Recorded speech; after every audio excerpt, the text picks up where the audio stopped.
the hour being 3 o'clock. We'll call this special meeting of Town Council to order this May 17th of May 2021. We have an agenda before us. I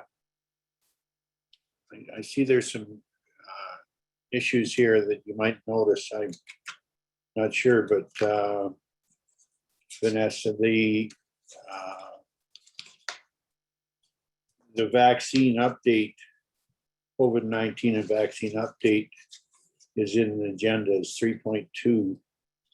I believe it should be still 3.1. And then, yeah. Is that correct? Yes, I saw that this morning and I fixed it and I republished it on the website. So I don't know if you got the new copy that I printed for your desk, but No, yeah, it's probably on my desk.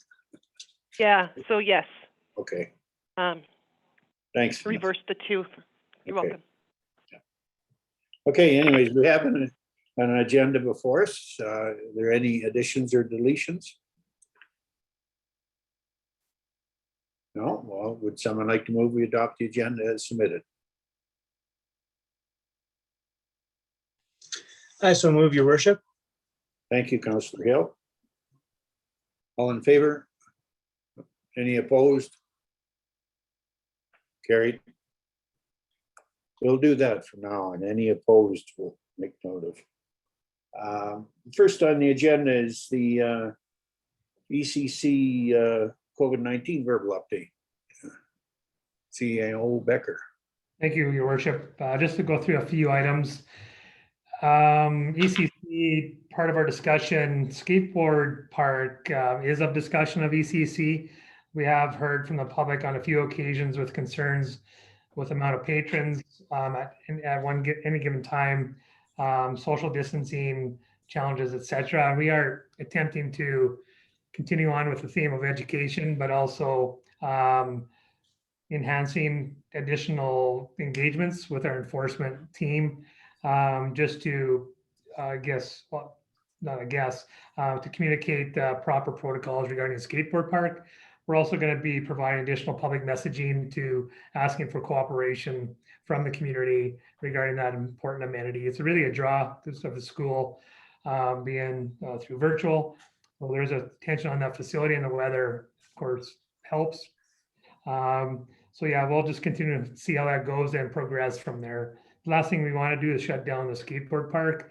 However, we need to have compliance attempts by the patrons. Additional administrative policy developments.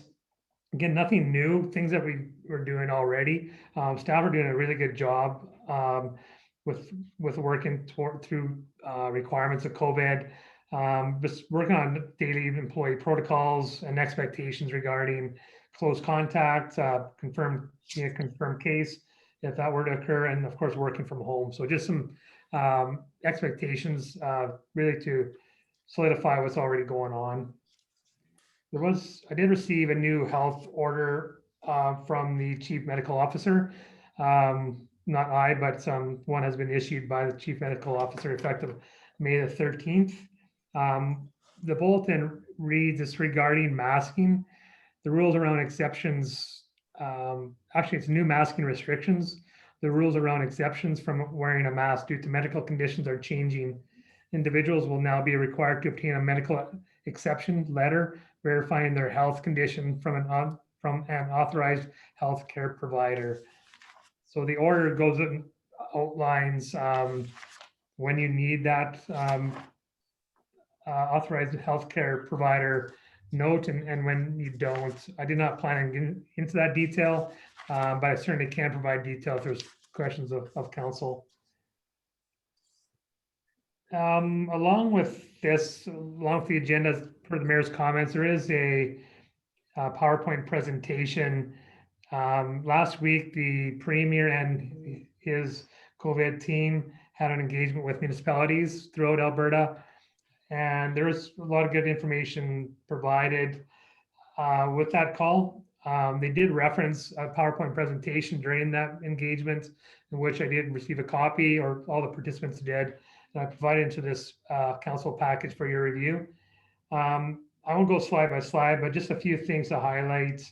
Participant slides. Sorry, they talked about the positivity rates per zone and the RT values, comparing Edmonton and Calgary to the rest of the province, and provide each respective zones. They also talked about the provincial vaccine approach, but there's a lot of specific information within those PowerPoint slides. One thing I heard the premier state about what is typical in ICUs on a pre-COVID typical demand on ICUs. And what I heard from the premier is that typically you get on average 170 cases or 170 people in ICUs in Alberta. And right now, as of last week, there was 170 associated with COVID and slightly less associated with general demand on ICU. I think the number he had was 230 folks in ICUs at this given time, where typically on average is 170. So that type of data helps actually understand what the demands are and on the health system. And that's it, Council. If there's any questions on ECC or some of the points I made or anything else, I'll attempt to answer your questions for you.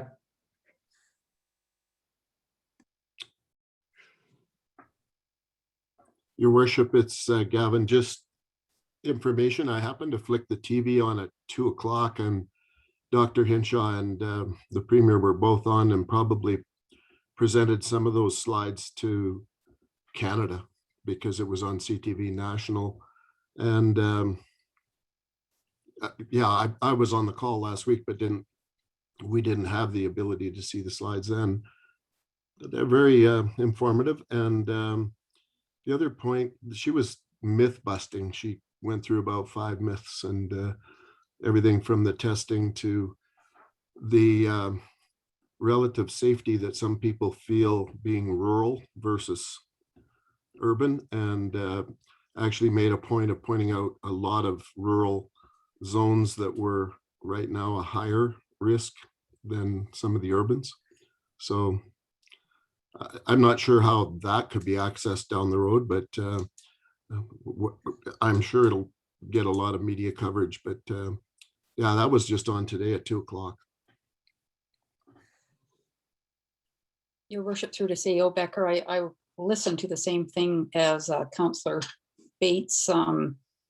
Yeah, it was quite informative, and certainly I think it was 66 ICU people in Alberta right now are from rural areas, which is quite a bit higher than what the population would suggest it should be. But last week when we were on the town hall, you know, certainly, and even today, vaccines were definitely highlighted. And I'm wondering, maybe Mayor Romaine, if you've had any conversations with our area colleagues about potentially having some kind of a contest, communities with the most vaccinated, et cetera. I know Premier Kenney mentioned that last week, try to turn this into something that can encourage people to get a vaccine, and you know, maybe wrapping it into the business community somehow, that people could go get something or other, whether it's a DQ bar or something, if they got a vaccine. And if there's been any discussions on that, or have you heard anything about that, Todd or Mayor Romaine? I haven't, Jean, but I think it's a great idea. I think, you know, the one thing that occurred to me after that last meeting, I sat in with Henshaw and Kenny, was they want to have they want to get it up to 2 million vaccinations here by the end of by sometime in May, probably late June. But I thought, why don't we set a goal for 300, whatever, 3 million or something by the middle of June, and then go for it, and somehow look for ways and means and ideas from different communities on how they could boost their vaccination rates. But right now they are pretty aggressive, but I don't know. We have to do something to encourage these people that are sitting on the fence too. And if you could get them involved, then some sort of a competition or a community. Yeah, your worship, I think the motivation will come when people see other jurisdictions opening up and getting rid of masks and getting life back to normal. And it will be because of the vaccine likely. I mean, obviously we're not about to force anybody to do anything, but trying to make it fun and encouraging. And the only thing we can control or encourage, I guess, is Innisfail. And I don't know whether there's some opportunities with Innisfail and Penhold and Bowden as an example. And I don't even know what kind of stats are available to us as far as a number of people who have been vaccinated in our area. But just a thought, if you are having like a regional mayor's meeting or anything, it might be something to bring up, or Todd, if you're speaking to any of your colleagues in the area. Yeah. Something to. I'd be glad to. And we've got a meeting tomorrow at 1 o'clock. So I will certainly bring that up and challenge you to do some sort of throw something out there and to see if we get some interest in it. But I think you might be surprised on what people might be interested in doing. Yeah, I'll bring it up tomorrow.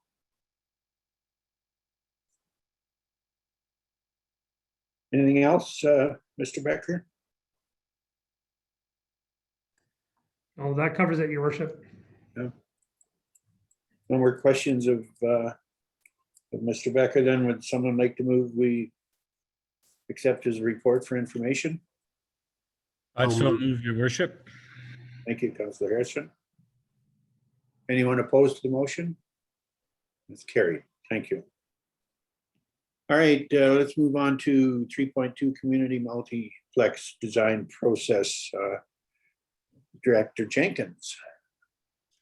Okay, thank you. So as we continue to develop and refine a concept for a community multiplex at the Twin Arenas, we're looking to go through a process to reach out to community stakeholders to help us refine and sort of focus our efforts in that process. So through the process of evaluating the life cycle and potential modernization of the aquatic center, the identification of the community multiplex project has emerged as the preferred option for the consolidation of sport, leisure, and wellness opportunities in a common location. The town has worked to identify general amenities and cost range for a facility at the Twin Arena site. That would include a pool, curling rink, field house, and associated culture, wellness, and multi-use spaces. As the next step toward the creation of a building design, we're looking to explore the needs and wants of various user groups. So we're looking for a council approval of $16,500 to continue our work with HCMA to go through a facility programming process. This process will take approximately 6 weeks to complete and will consist of workshops with aquatic center, field house, and curling rink users to determine functional program needs. Workshops to explore the concept of wellness in the community and facility, along with opportunities for recreational and non-recreational components to the facility. To have HCMA lead a discussion with the town on project budget and resources to help us determine how we would fund this project. And then come to the presentation of some design options considering sustainability targets and energy efficiency. So if we want to work those into the project early on is the time to start looking at that. At the end of the process, they will provide us a floor plan and costing for the option identified. And yeah, so it'll be a series of Zoom meetings with those user groups over the next probably into July, 6 to 8 weeks, I guess. And will really help us narrow the focus of the project, which will help us really firm up a project budget and a design project prior to moving into that more detailed schematic design phase. So right now, administration is asking for a motion to approve the funding for the completion of a facility programming process by HCMA to be funded from the facilities reserve. All right, is someone prepared to make a motion to support staff recommendation? Yes, your worship, I would be glad to make that said motion. Thank you, Councillor Hill. Discussion. Your worship, Yes. just a quick question to Director Jenkins. How deep does that go? I know that we have primary user groups and stuff like that, but how deep is that kind of facilities programming? How far does it go as far as who they reach out to? Who will reach out to? So we'll be working to put together a stakeholder list here once we get council approval. At this point, to me, it would be any of our regular users at the various facilities. So we would have lacrosse and baseball for sure, and soccer for the field house conversation. The curling rink is there, and then our aquatics users are kayak club, our dolphins, our water polo, those groups. And then we've started to have a conversation about who we could bring in on that wellness conversation as well, what those perspectives would be, both on the wellness end and sort of the arts and culture components. So certainly open to suggestions if you think there's some that might be overlooked, but that's the preliminary game plan. Thank you for the clarity. Any other discussion?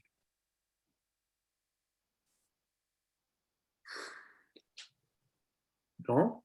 Okay, then I'll ask the question then. Is anyone opposed to this motion? Yeah, motion's carried. Thank you.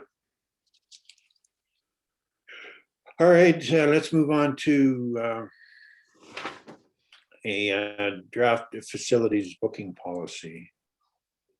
Okay, so I think Vanessa said I can share my screen.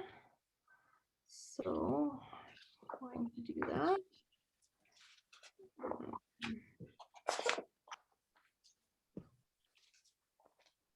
right.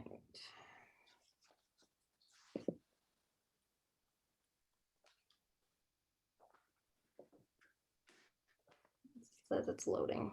Can everybody see my screen? There it is. There's a slide. Okay, perfect. So yeah, essentially we'll do sort of both item 3.3 and 3.4, the two facility booking policies, just put together a bit of an overview presentation for what we're doing.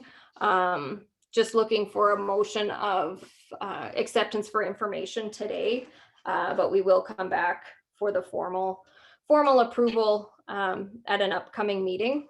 So the two policies that have looked to review and that have been sitting on council's action control for quite some time is the facility booking policy. So this policy was last updated in 2016. We're looking to update and generally simplify the policy. This policy is also where we address ICE subletting and the priority of user groups. It's where we have the differentiation for when the ice comes out in the spring as well. So the conversations that have been had with minor hockey and lacrosse are addressed, will be addressed through this policy, as well as just clarifying some requirements around insurance and deposits and those types of things that our existing policy didn't always support our admin staff in terms of clarifying those requirements. The camping on town premises policy, this is a new policy to address camping on town sites, primarily the aquatic center and the arena, in association with recreational events. So this is something that has been occurring with lacrosse, baseball, the shuffleboard group at the curling rink, as well as swim meets at the pool, and just looking to solidify a bit of a process for consistency, and covering off things like contact information, insurance, those types of requirements when that is requested. And I made a PowerPoint just because we have new pictures of some of our facilities and I wanted to use them. So the facility booking policy, I just gotta move so I can read it. Again, so addresses that subletting. So our current policy did prohibit the subletting of rentals to other groups. There was for a time a desire by minor hockey to be able to sublet ice to other user groups. In our more recent conversations and discussion with minor hockey, they have indicated that they don't have an interest or the capacity to effectively sublet their bookings. So the new policy continues that that requirement, or that, I guess, prohibition of subletting of ice to other users. So any booking will need to be indicated back to the town so that the town has the ability to market that ice to other users. We have included provisions that you're supposed to give up your booking a minimum of 3 weeks before when it occurs. Otherwise, you will be charged for the booking. However, if in the event that we are able to rebook that ice to another user, then the initial booker would not be charged if they didn't provide that 3-week notice. So that was a request from minor hockey, and I think that's reasonable. So we'll be working to establish a bit of a process for how the town's able to market ice that is turned back to us from user groups if it is not going to be used. The policy has been sort of further simplified. If you go through the existing policy, it's very detailed.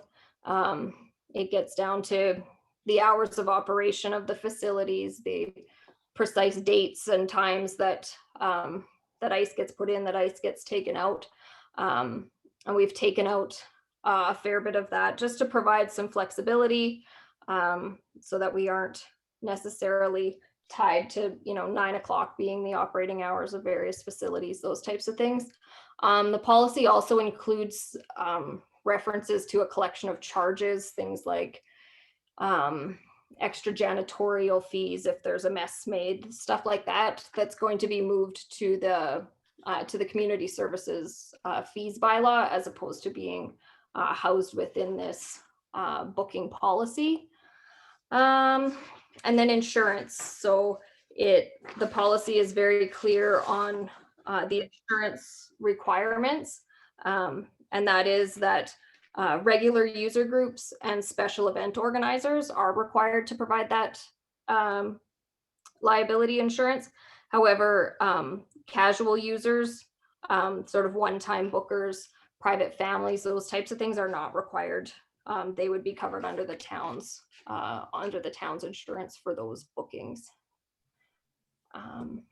The next major component of this policy is the priorities. So how we allocate bookings in terms of priority when there are sort of an oversubscription. So this is consistent with current practice and current policy, that it's local youth groups followed by local adult groups, and then non-local youth, non-local adult, and then commercial users.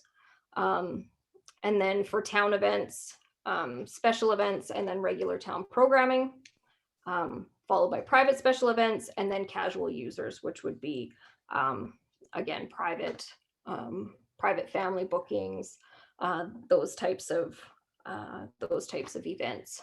So then on the seasonal scheduling, so we've had a few good conversations with both minor hockey and Innisfail minor lacrosse on the usage of, or the conversion of ice to dry.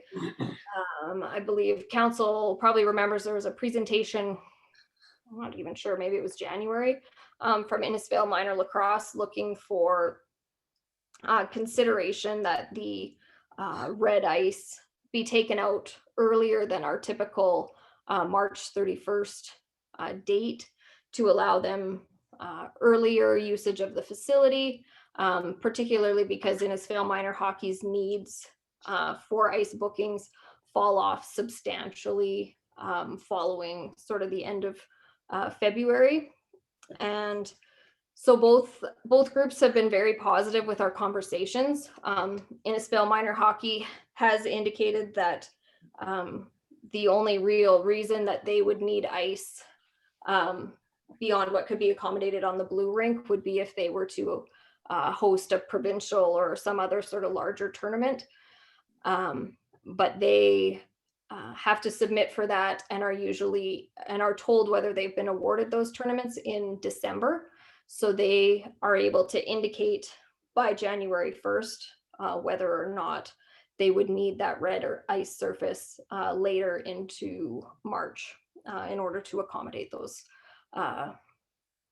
tournaments, and that they're more than willing to work with us to consolidate to the blue ice surface as soon as they can, sort of in that late February, early March, as the regular season ends for many of their teams, and they can basically do more efficient use of the blue ice surface and allow us to convert to dry surface use sooner for the use by Innisfail Minor Lacrosse. So I think that communication and both groups have been very open to that, and yeah, have been great to work with actually. So I think if there's any questions, I think that's the last one. Yeah. So before we go on to the camping, is there any questions or discussion on the facilities and the facility booking? Any questions for Megan there? Your worship, through to Director Jenkins, curious, you Are mentioned, you muted, Jean? no, can you hear me?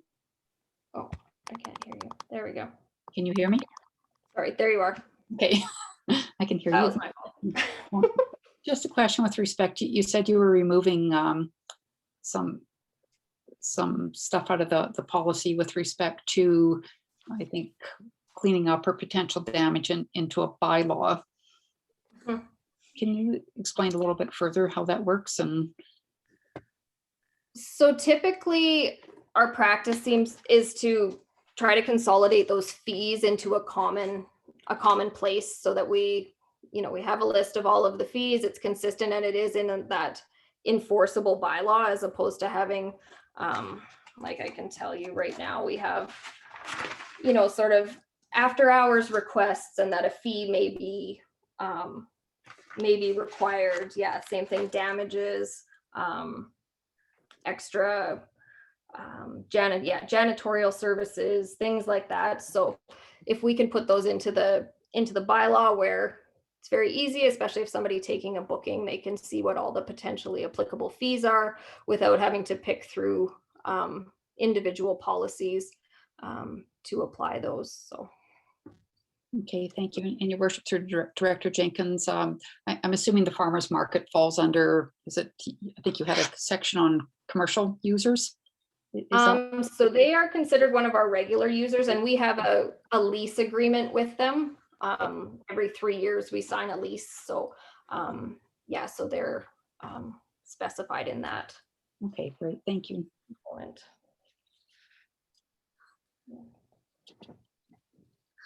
Your worship, through to Director Jenkins, the one question I would have in the ICE users, I guess since COVID started, it completely maybe changed everything, and maybe the league was headed to not being functioning, but the Eagles would be one question. In the past, they've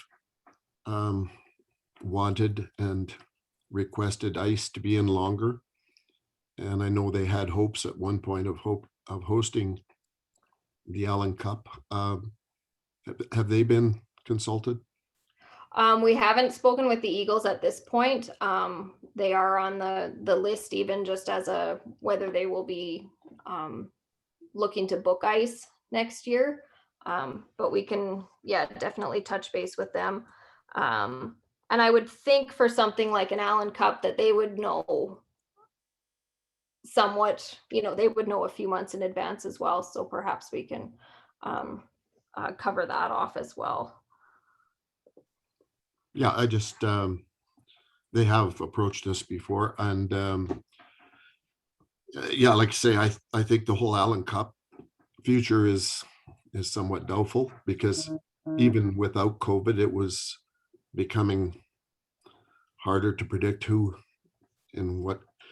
And I do remember, I think the year before COVID, they were actually given the opportunity to make a bid for the Allen Cup because it folded in the East. And yeah, so it's just one other user group that as long as we're making we are saying that the ice would come out of that other side, as long as it's still on our radar that they might be a group that would ask. Okay. Thank you.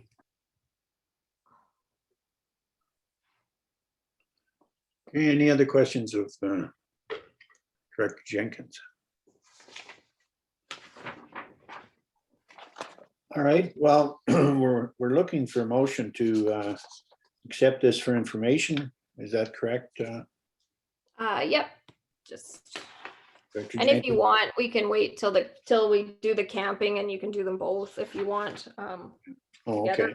whatever works. Yeah, if that's fine with you, sure.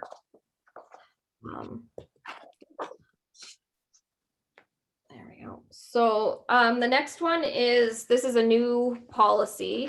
And this one's been a bit of a challenge. Again, camping has been occurring at our recreation facilities in conjunction with soccer, or mostly baseball, lacrosse, swimming, and then the shuffleboard tournament as well. But we don't really have a process. We don't have any kind of rules or regulations in place. So that's what the intent of this policy has been.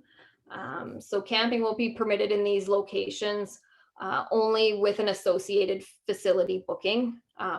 So people can't camp here unless there is something going on, and that the camping coincides with the start and end of those facility bookings. Can only occur in designated areas, and that there is an onus. Really, the policy places the onus on the event organizer if they wish to offer and coordinate this camping. So the policy asks for registration of the campers, so that they have contact information, etc., for those that are on site, as well as the provision of insurance, similar to what we require for the event bookings themselves.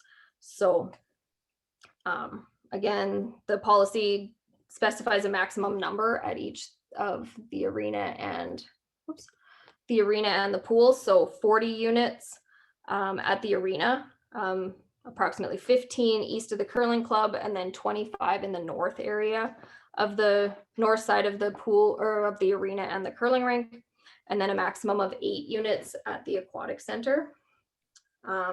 So again, a camping permit must be obtained by the event organizer. And very clear, there's no hookups for water or electricity. All activities to comply with noise and nuisance bylaws. No camping in tents or fabric structures. And then the camping permit application is to include the contact information of the event organizer, proof of insurance, and signature accepting terms and conditions.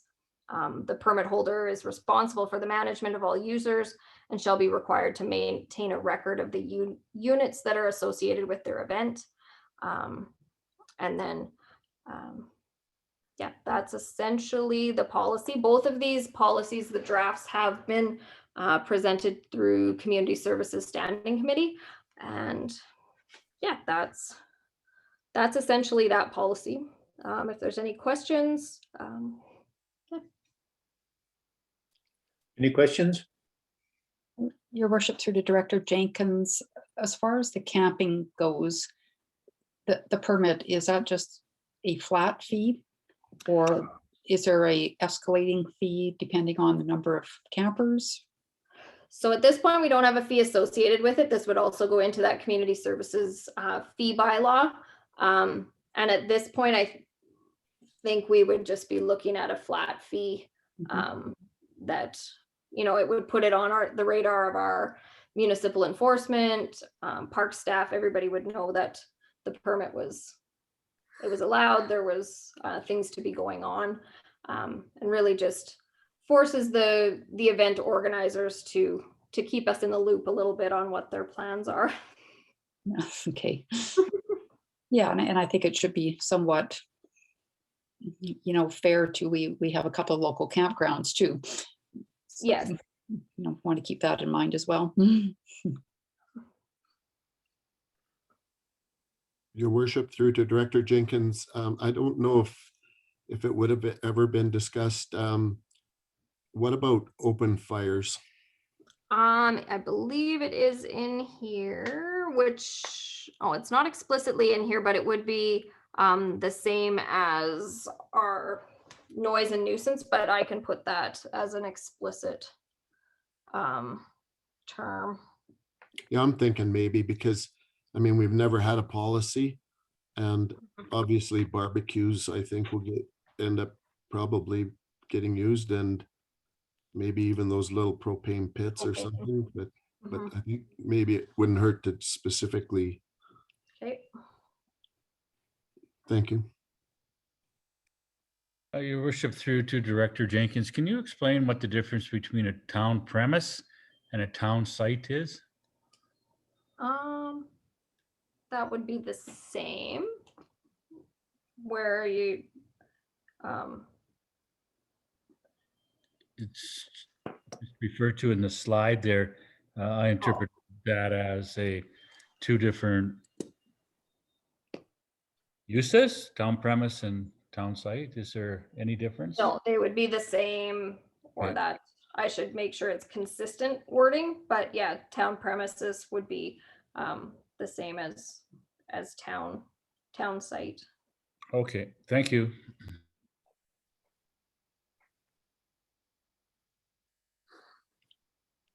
Okay, any other questions? Comments? No? Well, I think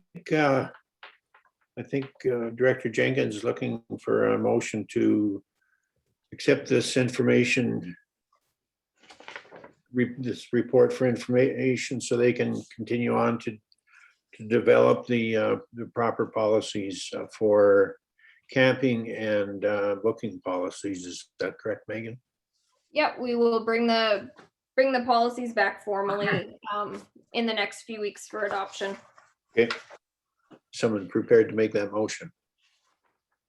I would so move we accept these two reports for information. Thank you, Councillor Reberger. Any further discussion? Anyone opposed to the motion? Motion's carried then. Thank you. All right, moving on to the heliport situation. Director Kennedy. Yes, so we've gotten our information from the consultant, so I'm just here to provide you with a quick update on where we're at. So back in February, we were directed by council to move ahead with the design and procurement stages for this, the heliport redevelopment. We did engage Ground Effects Aerodrome Consulting out of Red Deer to complete the design and cost estimates. Ground Effects provides heliport design, consulting services, assisting both RCMP, government agencies, as well as hospitals, numerous other agencies as well. They also provide safety and operations training, as well as corrective action plans, risk assessments, auditing, operations manuals, and then manager orientation training as well.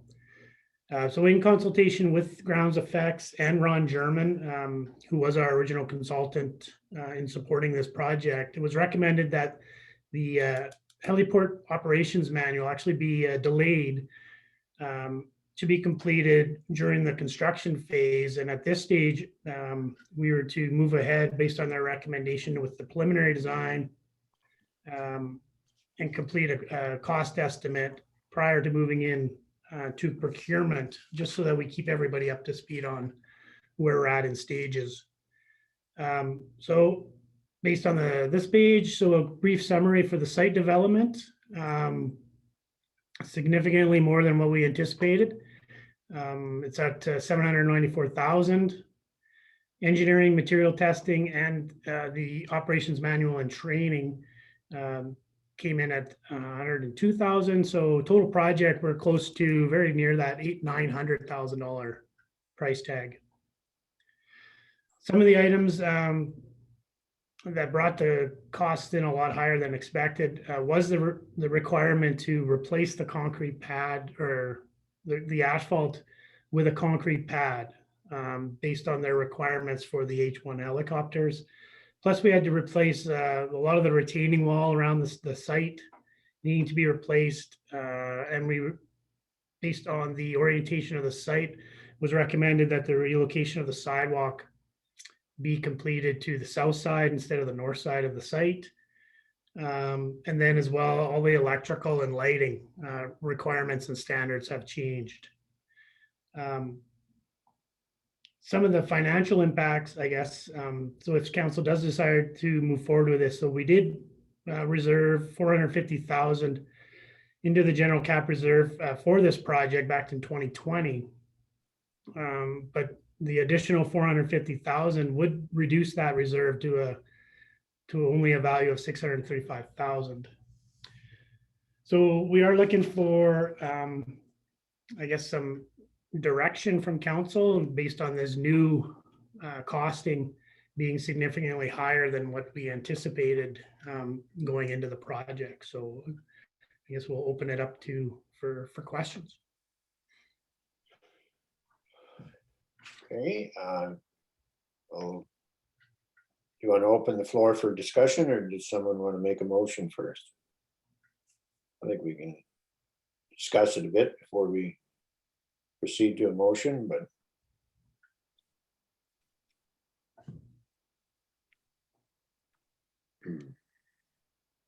Your worship, through to Director Kennedy, you had mentioned that they're talking about a concrete pad that would accommodate the H-1 helicopter, the new one. Now, what size of pad are they talking about? Are they talking about that whole area, the existing area that's under asphalt now, as being concrete? Or is it just where the helicopter lands and then a sidewalk or gurney trail to the machine? Just seems like $230,000 for concrete seems to me a little excessive. I'm not a concrete guy, but it just seems a little excessive for a pad. Yep, no, in the site plan that was provided, it does show that it's the circular area that the pad would land on. So it is a significant size though.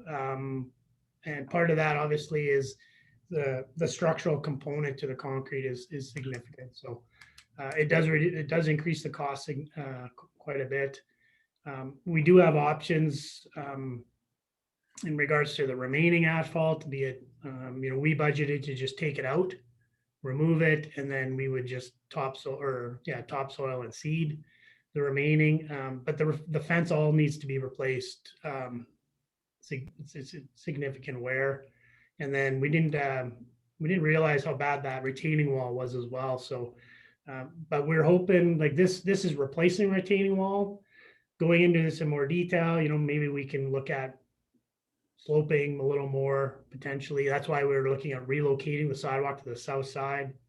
So there could be some options there, but we wanted to look at it as replacement as is with what we're doing. Okay, supplementary then to Director Kennedy.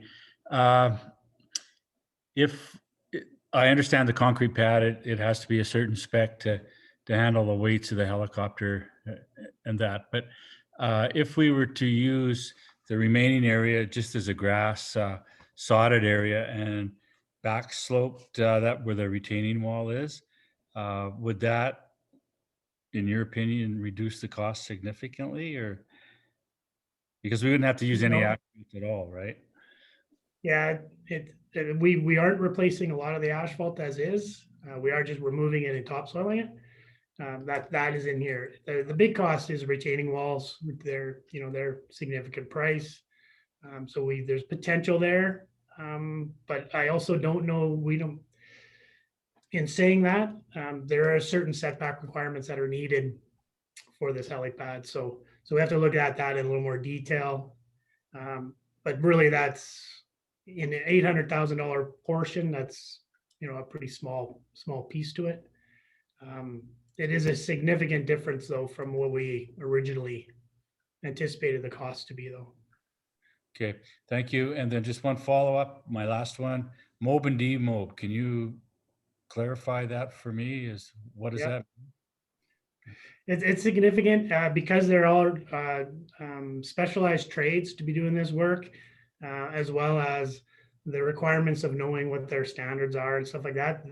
They did increase these fees to quite high. That's what they had in their estimate. I did challenge a little bit on the costs in regards to experience and relative to the site. So the response I did get is they do multiple pads throughout the province in multiple provinces.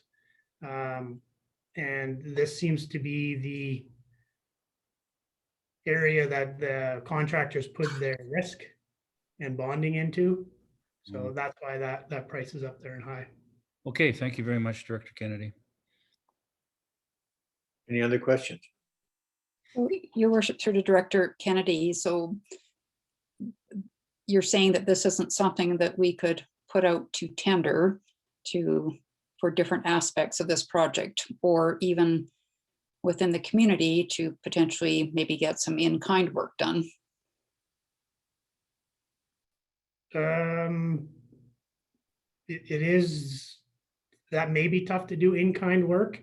It is to be tendered to get competitive pricing for sure. So these are bases of cost estimates based on tendering and procurement. No different than what we would do with our other consultants with Altera and Tagish. So it would go out for competitive bid, but it would need to be bonded and whatnot.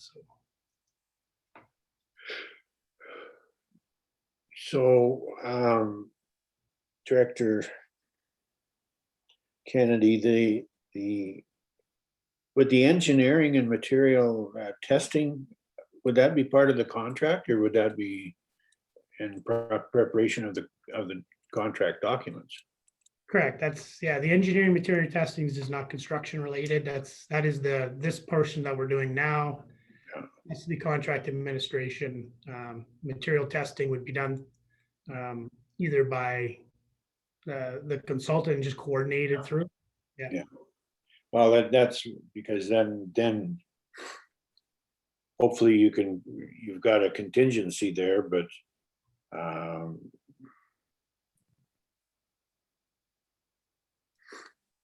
I think you have to, I don't know if you could do any in-kind with our own people with removal and relocations. Just basically the removal of the old pad and stuff we might be able to do that with our own equipment. Potentially, yeah. It's just a thought.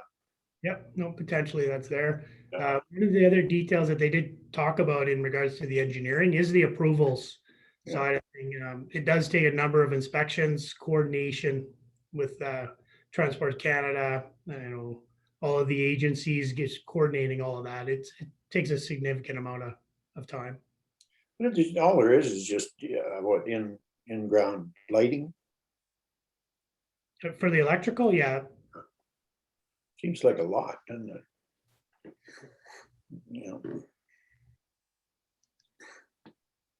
Through to Director Kennedy, I'm just curious, do you feel that do you think we'll get competitive bids on the concrete work like we do for asphalt work? Is this the kind of work that like Olds Contract can do, or who actually would do a pad this size? Yeah, potentially, we've heard interest from Collins Concrete that does our concrete replacement program already. They're definitely interested in subbing the work to a general. This isn't something that, yeah, typically a concrete company would take on prime. But yeah, definitely, I think we could get some competitive prices. Thank you. So, Your Worship, through to Director Kennedy. So the next step then would be for you to get some competitive prices, or like, where do we go from here? Yeah, so I guess next steps would be, if council's comfortable with this, knowing where the funding ultimately would come from, is to proceed with procurement, which is that process to go out and get competitive bids. And then we would then come back to council with the recommendation for award, similar to the other projects, with, hopefully the prices come in lower, and we have some really good pricing coming out. And at that time, we can decide to either proceed with construction or not. Or we look at other steps. So just wanted to be upfront with you, with council, that this is the pricing that the estimate that we got. It was significantly more than I anticipated. So I just wanted to be upfront with you before I really surprised you with going through that procurement stage. Yeah, that's an understatement. It's a lot more. I still don't quite understand the mob demob for $138,000, but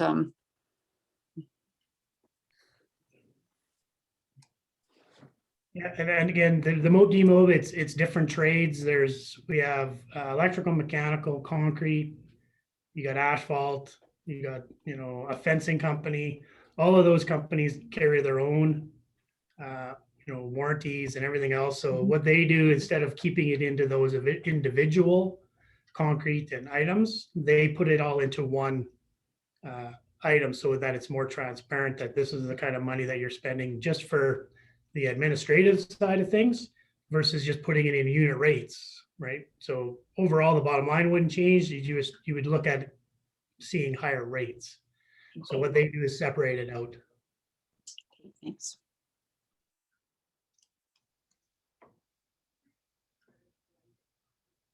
Okay, I guess what we need to do is clarify at this point in time, do we go ahead with the project with the potential of $900 million cost at this point in time, so that we can proceed with getting the necessary documentation, engineering and stuff that we need to go to tender? So I think it's a commitment. At this point in time, do we proceed with it, or we have an allocation of $450,000 last year from the budget, and this year, Stephen, what was it? Was there an allocation this year? We did not. I don't think there was anything additional planned on it. So. Your Worship, has there been any more discussions on community fundraising? I know that was some of the talk when we first looked at going ahead with this project, that there may be available community fundraising projects. Has anybody followed up with that or had any high-level discussions? No, we have not gone ahead with any further discussions with the local groups. At the time that we had the motion to proceed was in regards to just going ahead with knowing the intent that we would advance the project and then look for the funding once we get the final pricing in place.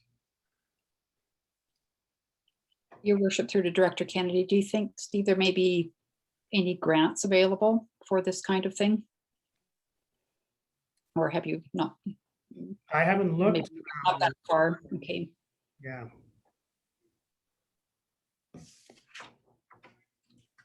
Your worship, the Councillor Barkley's question, we haven't looked at any non-governmental type grants. We know AHS will not provide funding because we don't fit on their radar, but we have not expanded our research beyond the provincial grants associated with AHS. So your worship, through to CEO Becker, do you think that may be something that could be explored in the next 2 or 3 weeks to see what's out there, whether it's through federal government, provincial government, or I don't know, even the provincial government, if they still have any kind of funding available for projects like this. But I think that would, it's rather important information considering that the cost has doubled. Councillor Barkley, yes, I think regardless of the price, that should be explored. Then, of course, potentially some engagements regarding community funding as well. So I think Steve's right. As soon as you go to the market, you're going to see exactly what the price is. And it's likelihood, but it should be less than what's being presented, but that's the information we received. Most often than not, it should be less, but you never know. So we're optimistic in that regard, but it's demonstrating it's going to be more than anticipated as well. So I think we access the channels we can with funding. I think that's getting close to proceeding with that final number we get, but we can certainly start that research. So would you advise then to like move forward where we can get specific pricing and look into any available potential grants at the same time? I'm just wondering what are the next steps exactly that, I mean, either we quash it or we keep moving forward with it. From my perspective, and this is not Steve's expertise, but want to seek the actual pricing based on market. So at least you can make informed decisions based on true information. So this is planning, engineering, technical information, which helps Steve, with your direction, move on to seeking proposals. So I do not stop here. I'd say go on to that next step. But knowing that, hey, it's likely going to be quite a bit more than anticipated, and then guide. We don't have to guide administration, but administration will look at potential grant opportunities, and then council can provide direction on how you wish to proceed in getting community funding that mobilized. So don't stop today. But as Steve stated, today is the breaking the news to you that we're not moving into final procurement unless you give that direction today, or not. But and I don't have the screen with the report in front of me, but from my perspective, I would say proceed on that next stage with procurement. Thank you. Steve, would you have anything to argue my points, or? No, definitely. I would agree.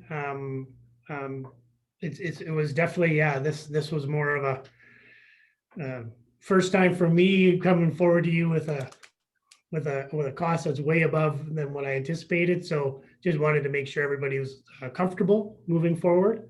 And then while this goes on, it's going to be a 4-week period probably to go to procurement, if not longer, depending on how quickly they can get going again. But we would then, advance this to procurement. While that's going on, I can do some research on funding opportunities as well as some community partnerships.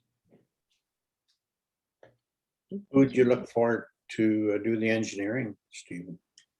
This company does like all of it. So that 80,000 was a proposal based on what they came to me with. So it's just a matter of getting them to go to the next stage and go to procurement now, and get it out there. So easy process, same companies, and we just keep advancing. Okay. Your worship, to Steve, can you just maybe just talk about mob, demob? Just maybe just kind of what is that exactly? I don't know if we've really talked about mob, demob, but certainly we hear it in the office, but mobilization, demobilization, why is that an expense as it is? So a lot of companies, it is based on comfort level. So a lot of times you have two options. You can either make it a pay item, mob demob. It's one of those guaranteed items that you're going to get paid, and that covers all your administration costs. It covers your bonding costs as well. Then you have your trades in there, right? So your trades have their costs that are administrative, and those all get lumped into that mob demob. Some companies do that. Some companies will keep their mob demob really low, but then they'll inflate their unit prices based on comfort level. If they think the design is weak and they're going to run a bunch of extras, they will inflate their unit rate costs and lower their mob demob cost, because in order to get the job, you got to have the bottom line. But if they feel that if it's a weak design, they'll inflate some of those overall unit rates in preparation that you're going to run extra, you're going to run over, and then that's how they make additional money and stuff. So it is a comfort level. Different companies do it different ways. This company just estimates it this way, but I'm very confident in this company. They have a long history with heliport designs, heliport just knowledge, I guess. So I would say the comfort level is there with these guys. It is a little hard to take in when you see a cost like that in comparison to $800,000, a quarter of that being mob demob. But it is a reality that a lot of these projects, that's their profit, that's their risk, that is where they put it. So hopefully that makes a little bit more sense. I think generally the state of the economy and the market and the number of people bidding and such, when the economy's rolling along and everybody's getting top dollar for their contracts and stuff, then they can throw in quite a bit for mob and demob. But when they get hungry and the market is a little weaker, that kind of thing, well, maybe we can eat a little bit of that, to get the job. So it's unpredictable to go. But now we're not tying ourselves to this one firm that's going to do the engineering. They're just going to do the engineering work. Or Stephen? So Eric, Ground Effects is the consultant that we have right now to do the engineering. There isn't many companies that do heliport designs. This company was recommended through Ron. I don't know of any other companies that do heliport designs. So I think, being that they are from Red Deer, they're pretty good firm to be able to say we're moving forward with the right expertise. Doesn't seem to me like it's a highly technical facility. Well, it's their standards, though, that they have to meet Transport Canada standards. No, that's right. So.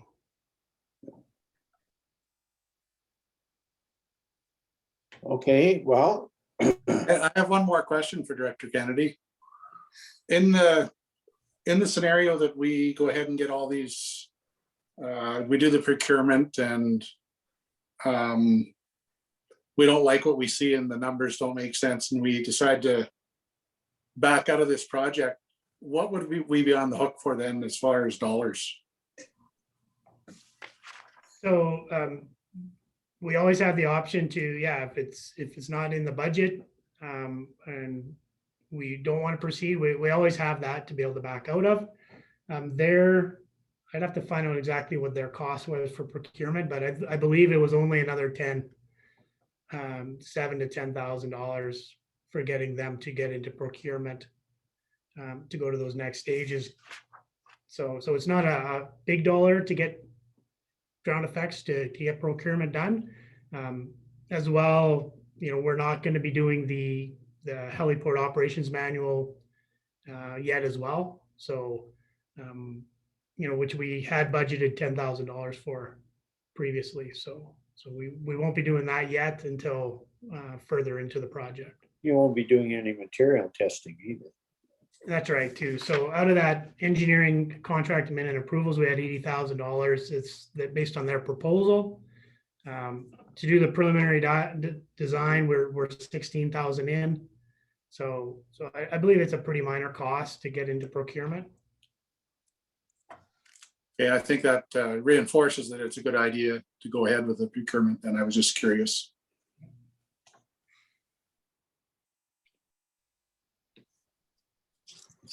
I think when it comes after we tender it and the numbers come in way out of whack and we don't think we can do it, then we would postpone it until such time as we access granting or our partners or that kind of thing before we proceed with it any further.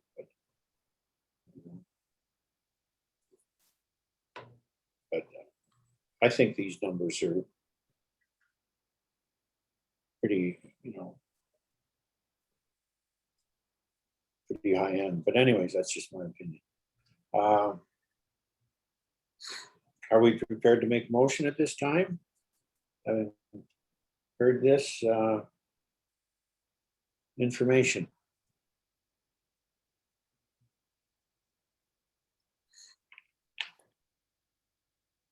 I will make a motion, Your Worship, that we accept this for information.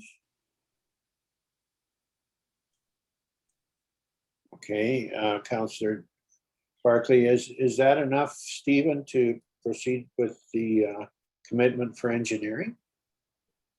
Sorry, go ahead.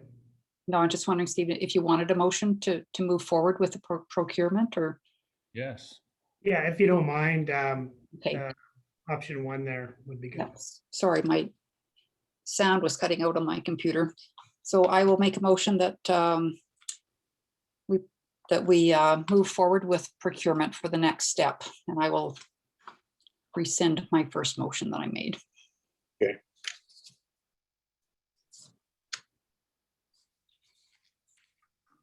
Any questions? Everybody understand the motion? Okay, if there's no further discussion, I'll call for the question. Those are not in favor of it, please hold their hand up. I'm assuming it is passed by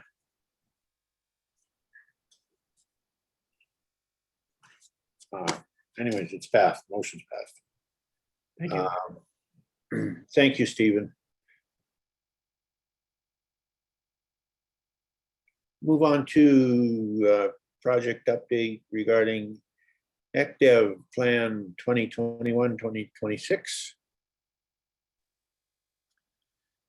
Yeah, that one's me, Your Worship. I'll jump right into that one if that's okay. Just providing a verbal update for council today. Thought we'd use today's meeting as an opportunity just to provide a bit of a status update on our economic development plan, of course, which we completed over the course of 2020 and are now starting to or continuing to roll out some of the directives and recommendations of that plan. So I've just put it into a table here.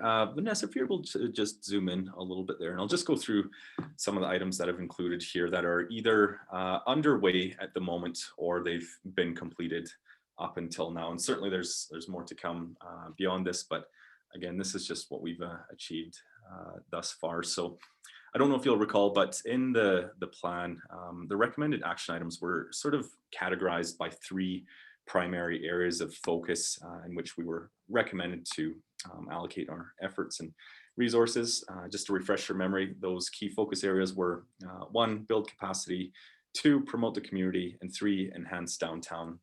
And I read those and I ascribed numbers to those, but there was no specific order that was assigned to those in terms of priority or importance.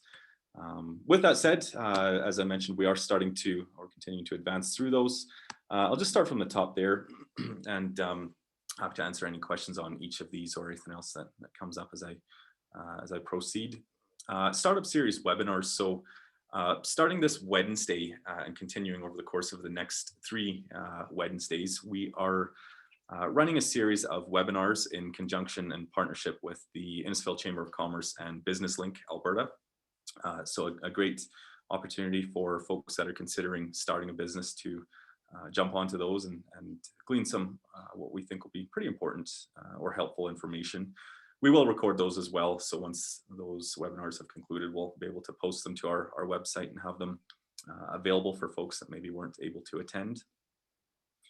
The next item under build capacity, one that we're working on at the moment, we've been engaging with some stakeholders throughout the community over the past few weeks now, I guess, and really over the course of the project, but now starting to advance a little bit of the research into what that potential entity could look like. I'm not sure if you remember that particular aspect of the plan, but it was recommended that the town explore establishing some really capacity to help fill in some of the gaps that we see in economic development locally, try and build up, again, that network of resources, specifically through the development of some sort of economic development entity. So again, we have pulled in some folks and have been tapping into their expertise and knowledge. And what I would advise council there is that likely expect to see a bit of an update on that one within the next couple of weeks. I would say I'll probably be sending out an email to council within the next day or two,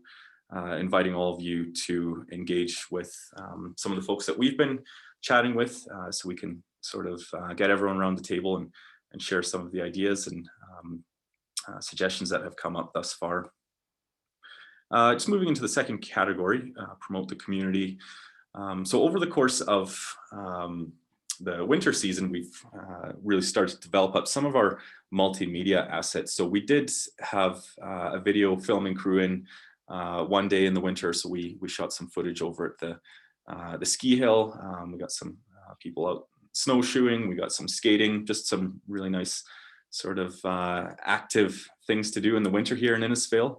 The intent there is to, again, just start to build up that library of assets that we have that we can share through social media, through our website and other means as well, really with the intent of, just as that category suggests, to better promote the community. As we know, as we heard plenty of times over the course of this plan's development, we do have a great community with lots and lots of great things to celebrate and communicate to the outside world. We obviously just need to do that a little bit better and spread the word of some of these great things. So the intent there is to continue some of the development of those assets over the course of moving into spring and summer as well, which leads into the next item too. Last time I spoke to you, I think I told you we were looking at doing some social media marketing this spring, which we're just finalizing the details at the moment, but you should be seeing some pretty exciting things in terms of content making their way to our social media feeds within the next week or two here. The next two items, obviously big items that were recently completed: website redevelopment, which was one of the larger components of the economic development strategy project last year. We do now have the website up, it's live. We're continuing to work through some kinks as was expected, probably no more so rather than we would have expected, and certainly some good feedback there, but continuing to strengthen and adjust where we can. Our brand expansion and policy development. So as you'll recall, we did come to council with a new branding policy, or rather a policy that provided for the use of an expanded brand. As you know, we didn't rebrand, we just expanded our existing logo variations, color palette, a few other aspects of our branding as well, just to give us that extra flexibility and ability to, again, promote the community and market the town. The third bullet point, largely through Megan's leadership, we've been able to make some good headway on a few other items that were recommended under that particular aspect of the plan. So enhanced downtown, of course, council entering into a land lease for the lot on the southwest corner of the intersection of 50th and 50th, leading into some exploration of urban design elements and the various ways in which we can enhance the aesthetics of the area, increase some of those socialization opportunities, if if and as we're able, as we obviously advance through some of the COVID restrictions that are in place. And then again, through Megan and her team coordinating with the chamber at the moment on the market on Main. Obviously, a big part of the plan as well was to try and bring some vibrancy to the downtown core. And one means of doing that is through events, which is obviously tricky at the moment, but there are ways around it, or they might look a little bit different, but there are still opportunities to at least start planning and getting things moving on events going into the summer months. So that's a very brief overview today that I've provided. I'm happy to answer any questions on anything that we've done or anything that you see on this list or any other aspects of the plan as you remember it. And otherwise, sorry, Your Worship, just presenting this as information today as in terms of the motion being requested. Thanks, Stuart. Any questions, any comments from council?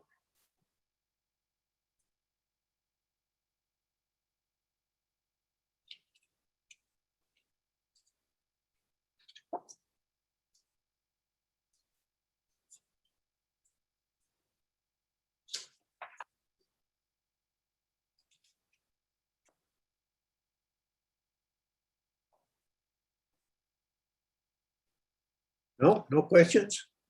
Can't believe he's getting off that lucky. I wasn't sure if everyone was on mute there or what. Yeah. No, I think it's pretty self-explanatory.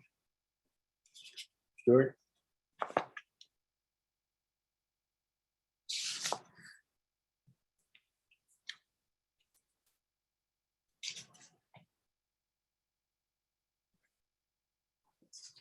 All this planning and thought given to everything, and then we're sitting here locked up. So frustrating.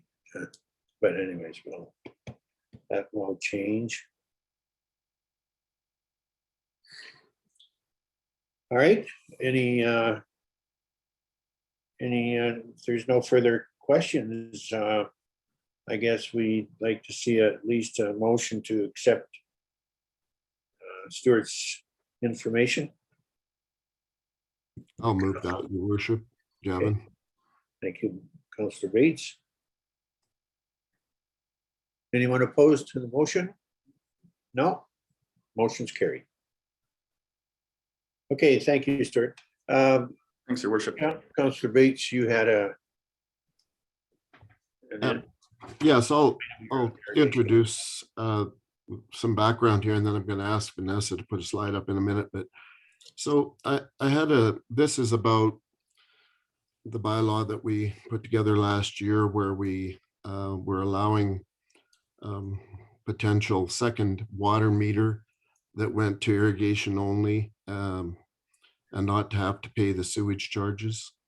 I had a citizen approach me and describe, how difficult he found this to be to work towards and to afford. And I'm sympathetic to his situation. With us being on Zoom, I volunteered to bring it to council for discussion without him doing a delegation. Basically, I guess we all recall that. So this citizen did decide to pursue at least investigation, and initially was told that that probably this wouldn't be practical if it wasn't a new build. And I'm not sure if we've ever done one. Maybe administration could mention right now if we have done one. I'm not aware of any. But as I looked at his situation, I realized that maybe we created something that is quite onerous to do and quite unaffordable. When I first looked at it and considered it as we passed it, I thought we were in the order of magnitude that if somebody really wanted to do this, it might be accomplished for under $2,000, $1,500, maybe to $2,000. But when you examine how we've actually created it, it is a bit of a problem. Vanessa, maybe if you could put that up, and then I'll just ask everybody to work with me from the top down. So this is a very non-technical retired engineer's sketch. Down the left side is a town water main. And if you look at a current typical residence, those little X's are just valves. So basically you bring in the feed to your house, then inside the wall you have a small valve. There's your meter. It's labeled here as meter number 1, and then it either goes to all of your sinks and showers, etc., and it's sewered, or it could go to exterior taps and it's not sewered. What we actually approved, and I read the bylaw, and this is where the citizen, we actually approved that you could do your second meter, but you needed to make a dedicated service all the way out to the town main. And so that little diagram shows a dedicated line through to meter number 2. I guess you'd leave meter number 1, everything the way it was. That's how I drew it. So through to meter number 2, and then it would go to your irrigation. And this fellow, his thoughts were where I've moved up to the next thing, which is the suggested change that we consider. And he's not questioning, that he wouldn't do everything at his own expense and have it inspected. He even said you could come in and inspect it annually if anybody, is concerned. But so if we could just scroll up just a hair, the suggested change, up a little bit, sorry. The suggested change would be that we don't ask for a dedicated service all the way out to the main. And obviously that's huge. If the main is out under the street, you've got to go out there and find it. You might have to do paving, sidewalks, huge amount of trenching, versus this little diagram, which kind of shows you would tee in to the current line that you have prior to the current meter that you have, and then run it through the new meter that you purchased from the town, and you get it all inspected and everything else that we would expect to have happen, and then run it through that meter and only to irrigation. So I've looked at this enough to draw this and check with administration on a few things. I didn't ask the question if anybody had done one. Maybe we could hear that answer. And then I'm just looking for some discussion from fellow council. If we agree that this seems to make sense, then I would propose my next proposal would be that we ask for a small change to the bylaw. It's actually a bylaw. So maybe admin could tell us if we've had any done, and then I'll take some questions because I kind of have dug into this. So we have, okay, go ahead, Stephen. I guess just in regards to I don't believe we've had lots of inquiries to have it done. But yeah, the direction has been to those people that it can be done, but yes, a dedicated separate line is required in order for that to happen, and which is, on a new build, yeah, quite easy to do because you just run 2 lines in. But yeah, separately, it is very costly, and typically we would say it's in that $8,000 to $10,000 range. Well, and I looked at it, Director Kennedy, and got thinking, even if I'm on a new build, unless I'm really, really early, if I'm on a street that's already been done, I might be, and probably most people aren't thinking about it until they're doing their landscaping, and maybe even then they don't think so. The 8,000 to 10,000, I think, becomes it's almost like really you can do it, but nobody will.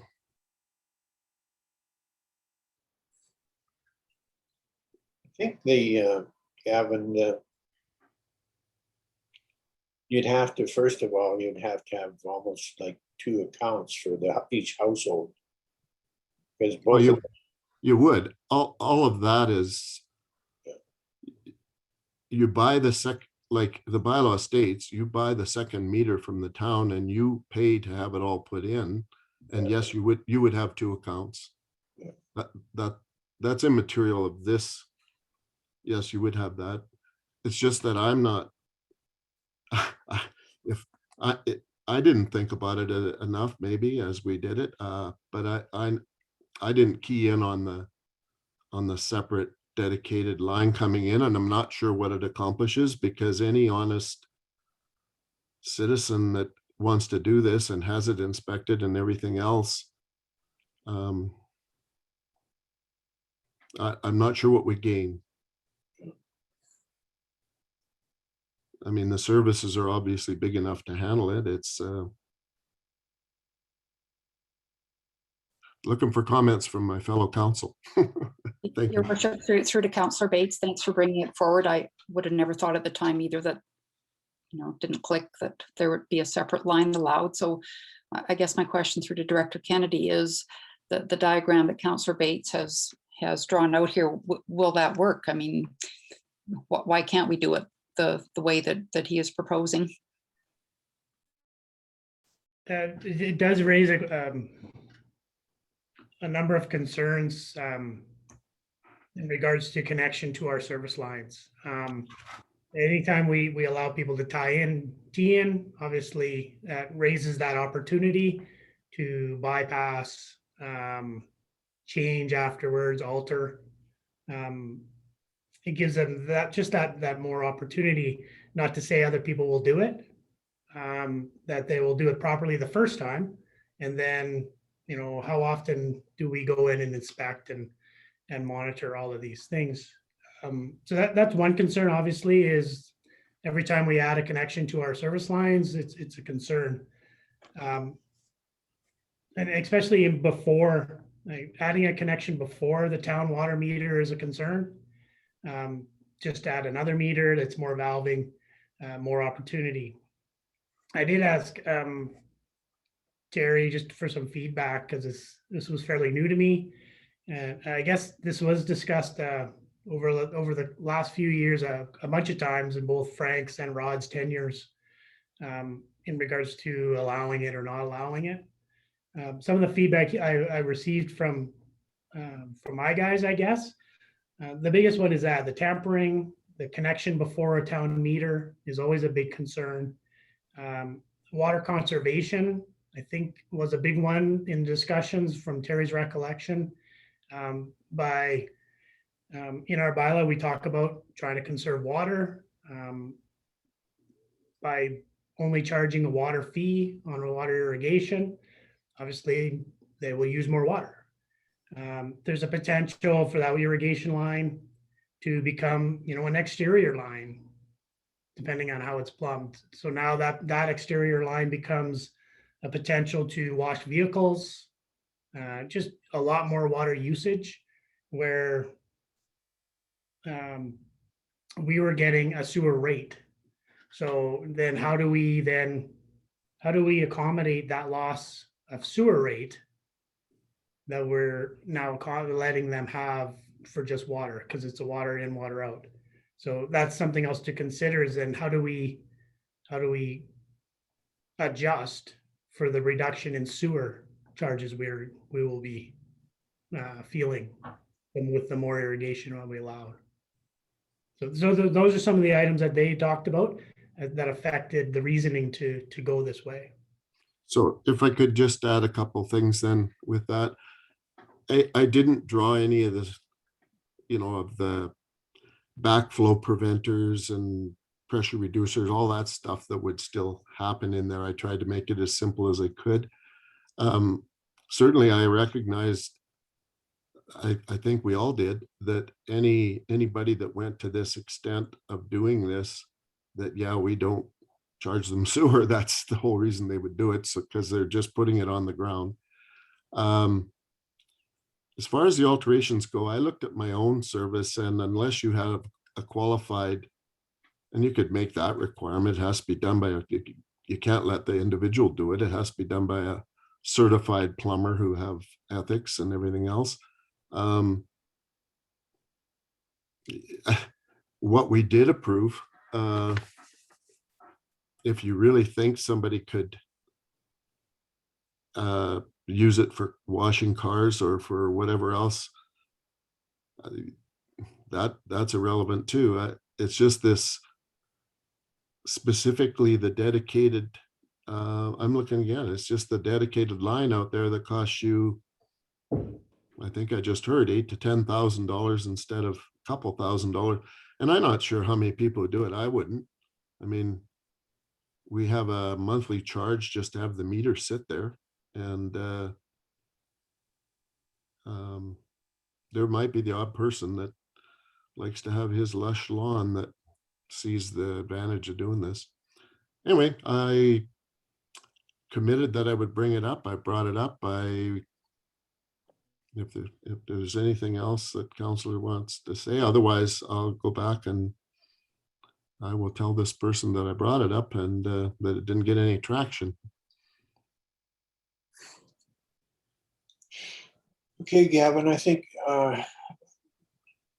the tampering thing is always.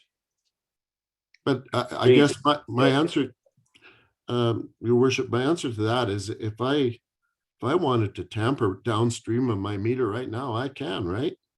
Like, what's to stop me? I'm not going to do that. And Downstream your meter. Yeah. I'm sorry, upstream of it. I can still, there's two connections on mine. There's a valve. There's a crap, I can't, it's a check valve and a shut off valve upstream of my meter. I'm sorry. And I mean, I do have underground irrigation done the right way. And when they put it in, I mean, the plumber even said, you're not to mess with any of this stuff. And mine comes off downstream of my meter and I pay for every cube. Yeah, there is I guess the more connections, you'd have one T upstream and a valve, I guess, of your meter. I guess the one thing that we'd have to definitely address is the loss of revenue of the sewer water if it became effective or like economical, so that if you did it for 1 year would pay your cost of installing it. I'm sure a lot of people would do it, but right now, I just signed a check today for $175,000 for wastewater for 1 month.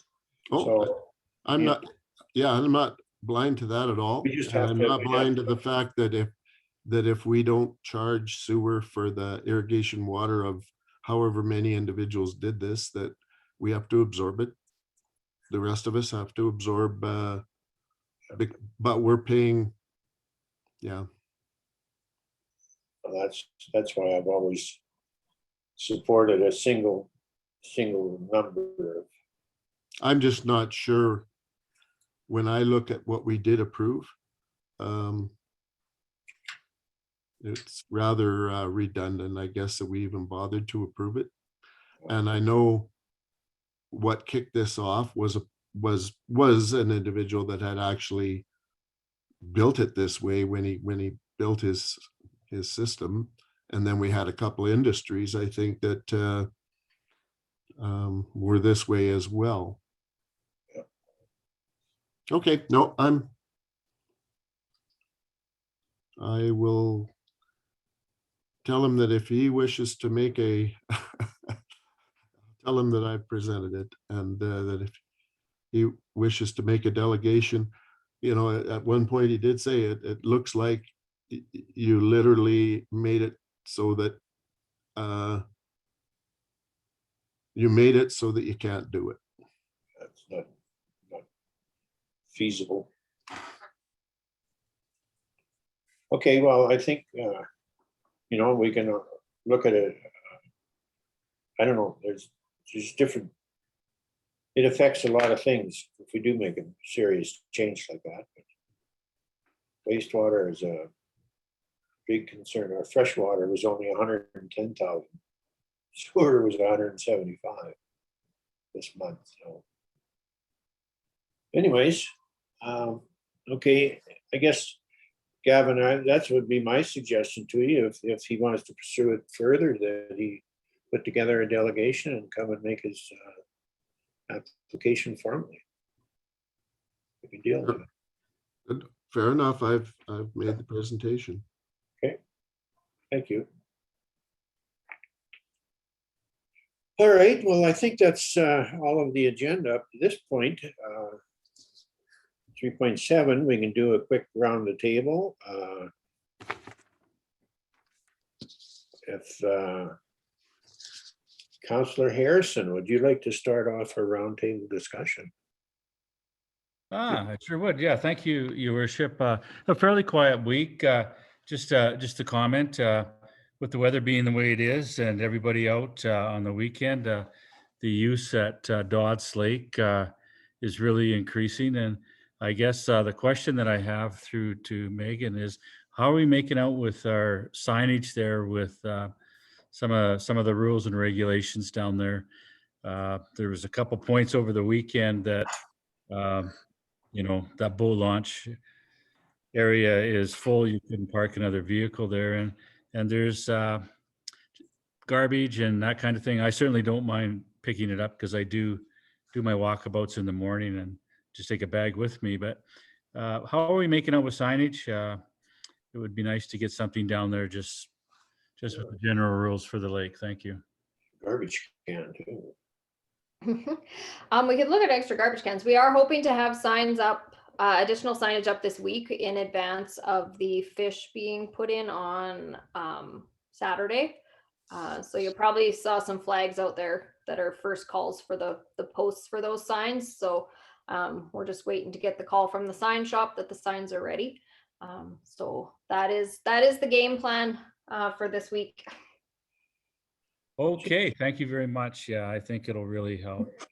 Let's see, the docks aren't in yet either, Don, is that? No, I think we had a discussion a meeting ago that it was the water ski club. They were going to install those, and yeah, I guess back through to Megan. Have you heard anything from the members of the water ski club? I have not heard from the water ski club, and it is them who put the dock in and out. So. Okay. Councillor Rieberger.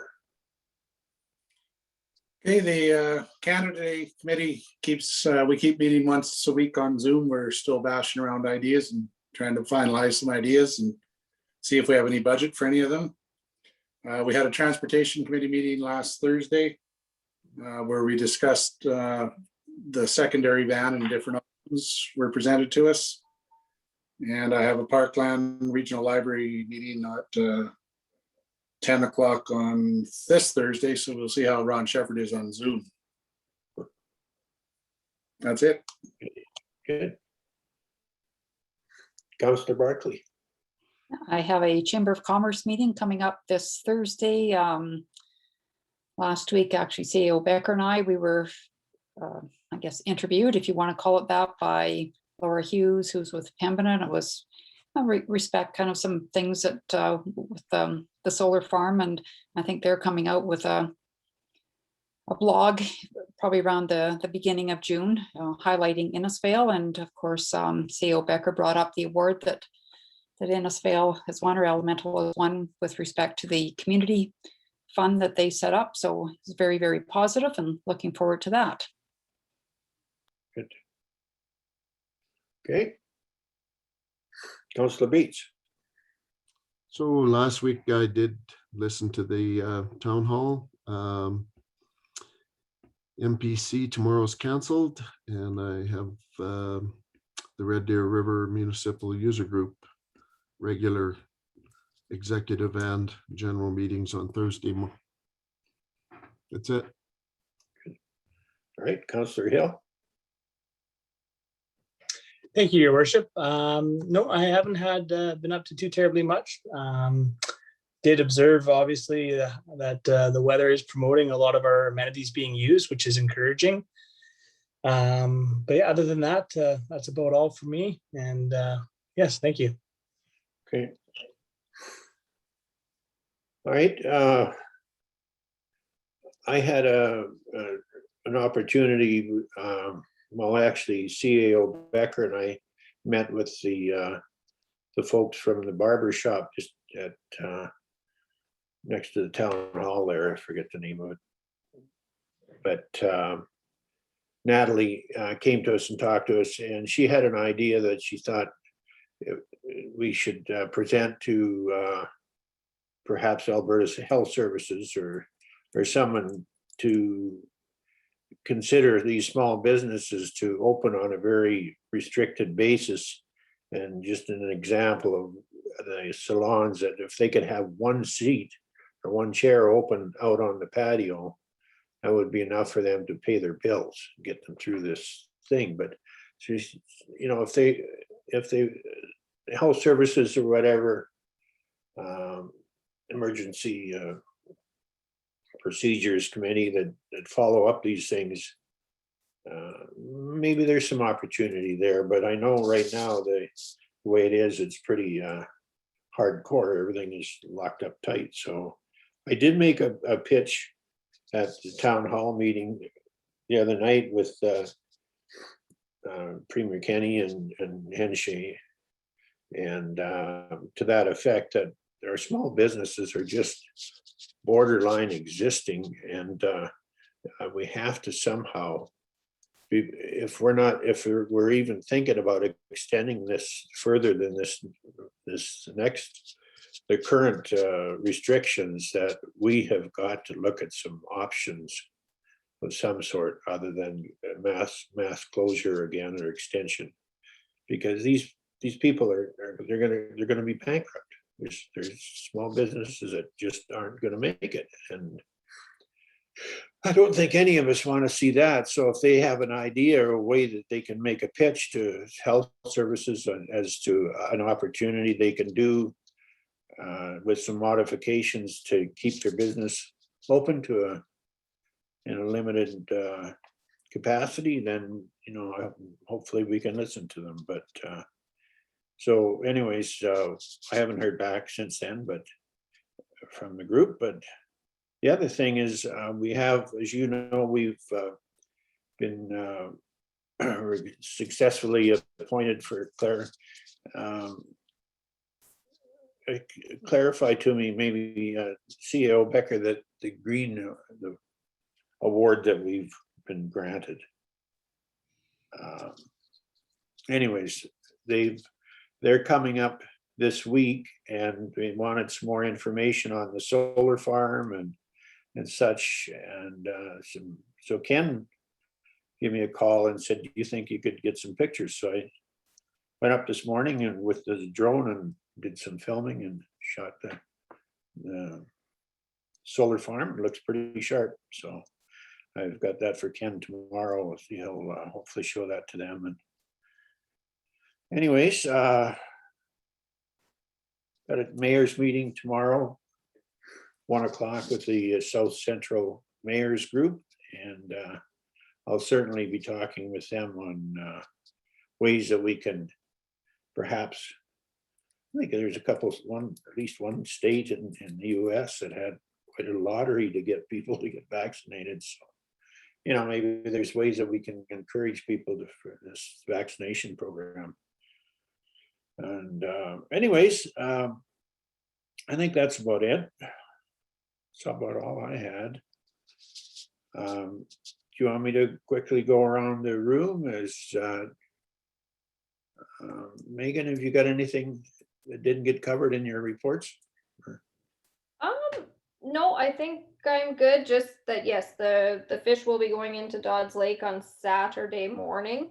So that'll be, I'm sure, exciting for some folks. We've had lots of calls about that. So I'm not sure how nice the weather's going to be on Saturday, but that is going ahead. Okay, Stephen, have you got anything you want to? Just one thing, I guess, is just curious if council had a chance to go walk about the proposed disc golf course around the golf course, around the dog park, and it's just if you had any other feedback or any feedback for it. Is it all set up now, Stephen? Yeah, so there's Lath out there that names the tee boxes and the baskets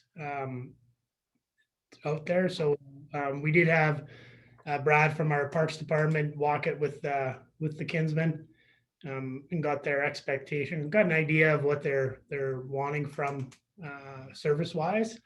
So Tim is working, Tim Ainscoff with the Kinsmen's working on a proposal to bring forward.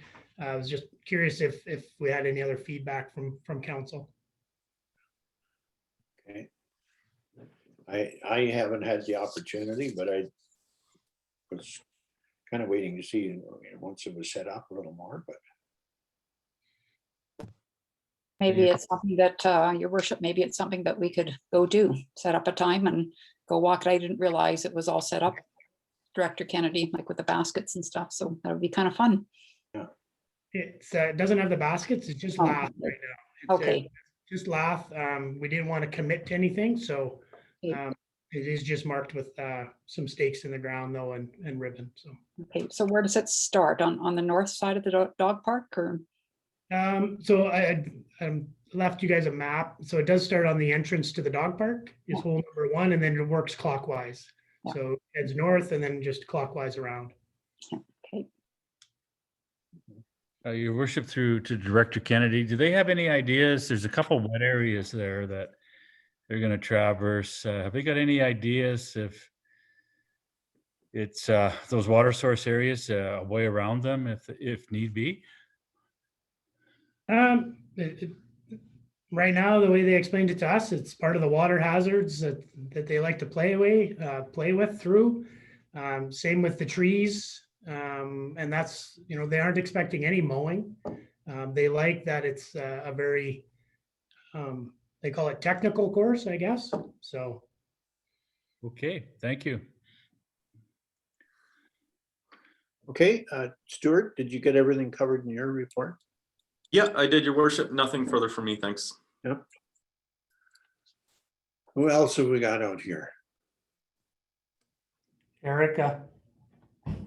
Erica. How's your day going? Thanks, Todd.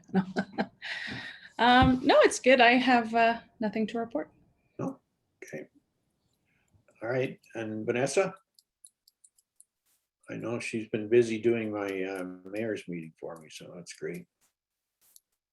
Nothing to add, your worship. Okay, thank you.